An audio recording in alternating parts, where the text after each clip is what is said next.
আল্লাহ তাআলা তোমাদের জন্য জমিনকে বিছানা বানিয়ে দিয়েছি। আমি কি তোমাদের জন্য জমিনকে বিছানা বানাইনি?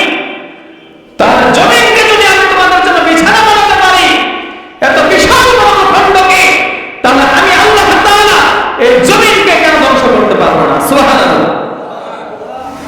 আমার ভাইরা,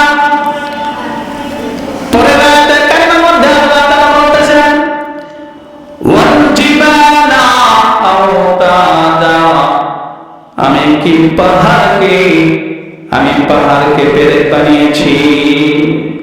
ওয়াল জিবালা আওতাদা, আমি পাহাড়কে পেরেক বানিয়েছি।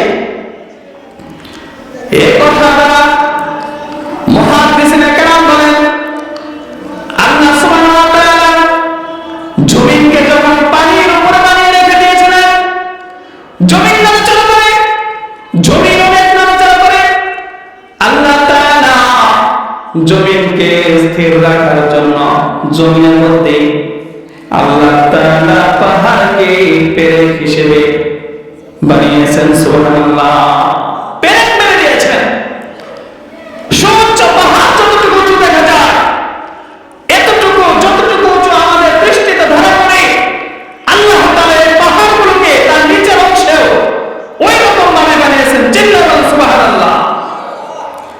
আল্লাহ তাআলা বলতে চান, বান্দা, আমি বিশাল বড় পাহাড়, এটাকে লোহার মতো যদি বানাতে পারি, পেরেক হিসেবে বানাতে পারি, তাহলে কি আমি জমিনকে ধ্বংস করে দিতে পারবো না? আমি কি জমিনের মধ্যে কিয়ামত দিতে পারবো না? আল্লাহ তাআলা এটা বোঝাতে চান। এরপরে আয়াতে কারিমার মধ্যে আল্লাহ তাআলা বলেন, ওয়া খালাকনাকুম আজওয়াজা, আল্লাহ তাআলা বলেন, এবং আমি মানুষকে জোড়ায় জোড়ায় বানিয়েছি। সুবহানাল্লাহ। আল্লাহ তাআলা জোড়ায় জোড়ায় মানুষকে বানিয়েছেন। স্বামী স্ত্রী দুইজনকে আল্লাহ তাআলা জোড়ায় জোড়ায় বানিয়েছেন। চিল্লাবেন সুবহানাল্লাহ। আমার ভাইরা, স্বামী স্ত্রী দুইজনকে আল্লাহ তাআলা জোড়ায় জোড়ায় বানিয়েছেন। জোড়ায় জোড়ায় যেহেতু বানিয়েছেন, মাঝে মধ্যে স্বামী স্ত্রীর মধ্যে একটু মনোমালিন্য হবে, এটাই স্বাভাবিক। কিন্তু এটাকে বেশি বাড়াবাড়ি করা যাবে না, এটাকে বেশি বাড়াবাড়ি করা যাবে না। আমার ভাইরা, আল্লাহ তাআলা বোঝাতে চান, আমি আল্লাহ তাআলা যদি তোমাদেরকে বান্দা জোড়ায় জোড়ায় বানাতে পারি, আমি আল্লাহ তাআলা জমিনের মধ্যে কি কিয়ামত দিতে পারবো না?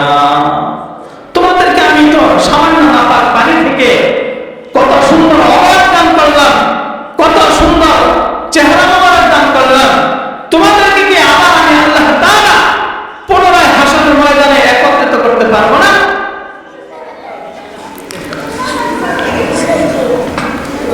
আমার ভাইরা, পরের আয়াতে কারিমার মধ্যে আল্লাহ তাআলা বলেন, ওয়াজআলনা লাকুম সুবাতা, আমি আল্লাহ তাআলা ঘুমকে তোমাদের জন্য বানিয়েছি।